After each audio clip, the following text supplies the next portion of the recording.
Mon fils, dis-moi, pourquoi les gens vont-ils au cimetière? Certains y vont pour parler à ceux qui sont partis. D'autres apportent du pain, du vin ou de l'alcool et les laissent sur la tombe. Certains s'assoient sur le sol froid et parlent à une pierre comme si derrière elle se trouvait l'âme de leur être cher. Mais l'âme n'est pas dans le sol. Le corps y est, oui, mais l'âme se tient devant Dieu pour le jugement particulier. Alors vient la grande question. Si l'âme n'est pas là, pourquoi continuons-nous à visiter les tombes? J'ai rencontré une femme qui avait perdu son fils très jeune.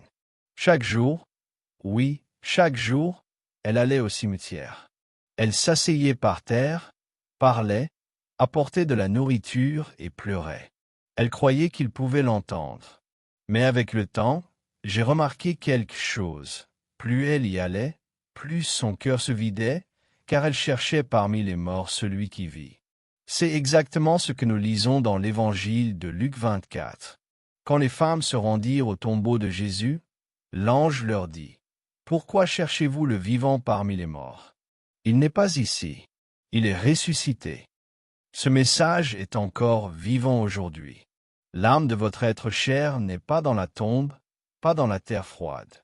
Elle est devant Dieu, où tout sera décidé selon sa miséricorde et sa justice. Dans le livre de l'Ecclésiaste, il est écrit: « La poussière retourne à la terre comme elle était, et l'esprit retourne à Dieu qui l'a donné. » Ecclésiaste 12h7. Que signifie cela? Que le corps humain est poussière. Quand nous mourons, il retourne à la terre d'où il vient. Mais l'âme, le souffle de vie, retourne à Dieu, car c'est lui qui l'a donné. La tombe ne contient que l'enveloppe extérieure. L'âme est entre les mains du Créateur. Dans l'Évangile de Luc 23, nous voyons le voleur mourant sur la croix à côté de Jésus. Il dit: « Souviens-toi de moi quand tu viendras dans ton royaume. » Et le Christ répondit: « Aujourd'hui, tu seras avec moi au paradis. » Ce jour-là, par la miséricorde unique du Christ, l'âme de cet homme repentant entra dans la gloire. Mais cela ne signifie pas que toutes les âmes vont immédiatement au ciel. L'Église enseigne que beaucoup de fidèles, bien que sauvés, doivent encore passer par une purification finale, le purgatoire, avant d'entrer dans la joie de la présence de Dieu, sans tache et pure. C'est pourquoi nous ne connaissons pas avec certitude l'état de chaque âme. Et c'est exactement pour cela que nous prions pour elle. Alors, bonne question, si l'âme n'est pas là, pourquoi aller au cimetière? Nous n'y allons pas pour parler à l'âme comme si elle était enfermée dans la pierre, mais pour honorer leur mémoire, prier pour eux et réfléchir à notre propre vie et à l'éternité. Le cimetière n'est pas pour les morts, il est pour les vivants. Là, nous voyons riches et pauvres reposant côte à côte, jeunes et vieux, sages et simples. Et nous comprenons que la vie terrestre est courte et qu'un jour nous nous tiendrons aussi devant le Seigneur. Que ne devons-nous pas faire au cimetière? Certaines pratiques ne sont pas seulement inutiles, elles sont dangereuses. Ne pas apporter d'alcool ni de nourriture, l'âme ne mange ni ne boit. Ces rituels viennent du paganisme et n'ont rien à voir avec Dieu. Ils ne nourrissent que les oiseaux et les animaux. Ne faites pas de festin sur les tombes. Ce n'est pas un acte de souvenir, c'est de la superstition. L'âme n'est pas assise à votre table et ne parle pas à la pierre. Le véritable lien avec le défunt se fait par la foi, la prière, l'espérance et la communion des saints. Cette belle réalité est que, dans l'Église, les vivants, les saints au ciel et les âmes au purgatoire sont unis en Christ. Dieu seul entend nos paroles. C'est à lui que nous confions ceux qui sont partis. Alors, que pouvons-nous faire? D'abord, priez. Lorsque vous vous tenez devant une tombe, ne parlez pas à la pierre. Dites: « Seigneur, accorde le repos éternel à l'âme de mon père, de ma mère, de mon ami, et que la lumière perpétuelle brille sur eux. » Cette prière est puissante. L'Église croit que nos prières aident les âmes en purification et apportent de la joie aux saints au ciel. Ensuite, souvenez-vous du bien. Ne vous accrochez pas à l'absence. Soyez reconnaissants pour ce que vous avez partagé et vivez de telle sorte qu'un jour vous puissiez retrouver vos êtres chers dans la maison du Père, où il n'y aura plus de larmes, plus de mort, plus de séparation. Parlez-vous à une pierre ou à Dieu? Cette question, posée par le cardinal Robert Sarra à un journaliste interrogeant sur le but des visites au cimetière, doit résonner dans le cœur de chaque catholique ayant déjà été devant une tombe. Pour beaucoup, visiter le cimetière est devenu un rituel automatique, presque mécanique. Nous arrivons avec des fleurs à la main, des larmes aux yeux et un poids sur la poitrine qui ne disparaît jamais. Nous parlons à la pierre tombale comme si nos proches pouvaient nous entendre à travers la pierre froide. Certains laissent même des offrandes, nourriture, boissons, objets personnels, comme si ceux qui sont partis habitaient encore cet espace. Mais le cardinal Sarra nous confronte à une vérité inconfortable et libératrice. L'âme n'est pas là. Ce n'est pas cruel ni insensible. C'est une vérité profondément réconfortante, enracinée dans les saintes Écritures et l'enseignement ancien de l'Église catholique. Lorsque Salomon écrit dans l'Ecclésiaste, « La poussière retourne à la terre d'où elle vient et l'esprit retourne à Dieu qui l'a donné » Ecclésiaste 12 verset 7. Il révèle la structure fondamentale de la mort chrétienne, une séparation temporaire entre le corps et l'âme, où l'âme immortelle et éternelle retourne immédiatement à son Créateur pour le jugement particulier. Le catéchisme de l'Église catholique est clair. À la mort, la séparation de l'âme et du corps se produit, le corps tombe en corruption tandis que l'âme va à la rencontre de Dieu, attendant d'être réunie à son corps glorifié. CCC 997. Comprendre cela ne rend pas le corps ni la visite au cimetière moins importants. Cela leur donne leur véritable sens spirituel. Le cimetière n'est pas la demeure de nos morts, c'est un lieu de mémoire pour les vivants. Lorsque nous visitons les tombes de nos parents, grands-parents, enfants ou amis, nous ne les rencontrons pas. Nous rencontrons notre propre mortalité, notre besoin de conversion. Le cimetière est un miroir reflétant la réalité indéniable de l'existence humaine. Vous viendrez ici aussi. Cette réflexion sur notre mortalité, connue dans la tradition spirituelle catholique comme Memento Mori, n'est pas morbide ni déprimante. Elle est profondément libératrice. Les saints pratiquent cette méditation non pour vivre dans la tristesse, mais pour vivre avec sagesse, en donnant priorité à ce qui est éternel sur ce qui est temporaire, en investissant dans les richesses du ciel plutôt que dans celles de la terre, qui rouillent et sont volées par les voleurs. Combien de fois passons-nous des heures à décorer des tombes, mais négligeons même quelques minutes de prière pour les âmes des défunts? Combien dépensons-nous pour des cercueils en marbre, mais oublions d'offrir une messe pour le repos éternel de ceux que nous aimons? Cette inversion des priorités révèle une confusion théologique dangereuse. Nous honorons le vase vide en ignorant l'âme qui a besoin de notre intercession. L'Église a toujours valorisé les visites au cimetière comme pratique de piété filiale, de souvenir des fidèles défunts et de méditation sur la brièveté de la vie et l'espérance de la résurrection. CCC 2300 à 2301. Mais attention, la visite est pour les vivants, pas pour les morts. Ceux qui sont morts dans la grâce de Dieu possèdent déjà l'espérance de la résurrection. Les fleurs que nous apportons sur la tombe sont des symboles légitimes de respect et de souvenir. L'Église encourage cette pratique pieuse, car le corps qui repose là a été le temple de l'Esprit Saint, un sanctuaire où une âme immortelle, créée à l'image de Dieu, a habité. Mais comprendre cela nous conduit au cœur de cette réflexion. La véritable communication avec nos défunts ne se fait pas par la pierre tombale. Elle se fait par la prière à Dieu. Parler à la pierre, verser des larmes sur le marbre, crier dans le vent, rien de tout cela n'atteint l'âme. Mais Dieu est partout et il entend. Lui seul peut remettre à nos proches le fruit de nos prières, messes et œuvres de charité offertes en leur nom.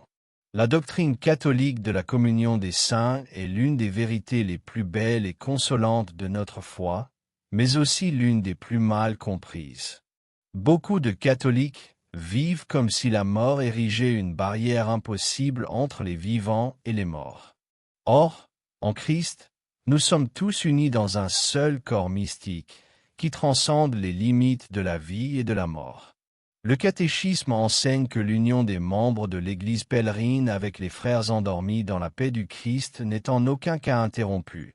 Elle est renforcée par la communion des biens spirituels. Cette compréhension est la clé pour saisir la véritable nature de notre relation avec ceux qui nous ont précédés. Nous ne sommes pas séparés d'eux, mais unis plus profondément par la prière et la grâce divine. Lorsque le cardinal Sarah nous exhorte à prier, « Seigneur, accorde-leur le repos éternel et que la lumière perpétuelle brille sur eux », il nous appelle à offrir l'acte d'amour le plus grand possible pour nos défunts. Ce n'est pas une formule magique ni une superstition. C'est une pratique profondément enracinée dans la tradition apostolique et les Écritures. Le deuxième livre des Maccabées raconte comment Judas Maccabée expia pour les morts afin qu'ils soient délivrés de leurs péchés. Ce témoignage biblique, antérieur à la révélation chrétienne, révèle déjà une intuition spirituelle. Les vivants peuvent aider les morts par la prière et le sacrifice. Les premiers chrétiens ont préservé et approfondi cette pratique, célébrant l'Eucharistie pour les fidèles défunts dès les temps apostoliques. Saint Augustin, en perdant sa chère mère Monique, ne se limita pas à verser des larmes à sa tombe. Dans ses confessions, il nous laisse ce témoignage émouvant. Elle demandait seulement que je me souvienne d'elle à l'autel du Seigneur. Voilà la véritable piété filiale. Pas de fleurs fanées, pas de monologues adressés à la pierre, mais la messe, le sacrifice parfait du Christ rendu présent sur l'autel pour les âmes ayant besoin de purification. La doctrine du purgatoire, souvent mal comprise même par les catholiques, est en fait une expression profonde de la miséricorde divine. Dieu, dans sa justice infinie, ne peut admettre au ciel ce qui est souillé par le péché. Mais dans sa miséricorde infinie, il offre aux âmes mortes en état de grâce, mais avec des imperfections restantes, un processus de purification. Et nous, les vivants, pouvons aider à hâter cette purification par nos prières, messes, indulgences et œuvres de charité offertes en suffrage. Le catéchisme affirme clairement, dès les premiers temps, l'Église a honoré la mémoire des morts et a offert des prières en leur faveur, surtout le sacrifice eucharistique, afin qu'une fois purifiées, elles puissent atteindre la vision de Dieu. Il s'agit d'un véritable acte de charité envers les morts, non de perpétuer notre chagrin par des rites vides, mais de les assister efficacement dans leur chemin vers la pleine communion avec Dieu. Mais une distinction critique doit être faite. Et c'est là que l'enseignement du cardinal Sarah prend tout son poids. Il y a une différence abyssale entre la piété catholique authentique et les pratiques superstitieuses ou païennes qui se sont insidieusement infiltrées dans de nombreuses communautés catholiques. L'Église a toujours rejeté catégoriquement toute forme de syncrétisme et de nécromancie, c'est-à-dire toute tentative de communication directe avec les morts. Le Deutéronome déclare clairement qu'on ne trouve parmi vous personne qui consulte les morts. Cette interdiction n'est pas arbitraire. Elle protège les fidèles de pratiques qui les exposent à l'influence démoniaque et qui révèlent une défaillance fondamentale de la foi en la médiation unique du Christ. De même, laisser de la nourriture ou des boissons sur les tombes, organiser des banquets au cimetière, poser des bouteilles ou allumer des cigarettes comme si les défunts pouvaient les consommer, tout cela appartient au paganisme, non au christianisme. Dans certaines cultures, des catholiques déposent des assiettes de nourriture ou des cigarettes sur les tombes, comme si les défunts pouvaient en jouir physiquement. Non seulement cela est inefficace, mais c'est aussi une superstition contraire à l'enseignement de l'Église. Le catéchisme condamne toutes les formes de superstition.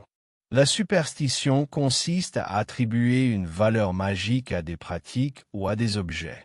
Ainsi, lorsque nous traitons la tombe comme si elle était la demeure du défunt, lorsque nous parlons comme si les morts pouvaient nous entendre directement, ou lorsque nous déposons des offrandes comme s'ils avaient besoin de nourriture matérielle, nous tombons dans la superstition, qui obscurcit la vérité de la foi. La vérité est simple, nos êtres chers n'ont pas besoin de notre nourriture, ni de nos boissons, ni de nos conversations adressées à une pierre.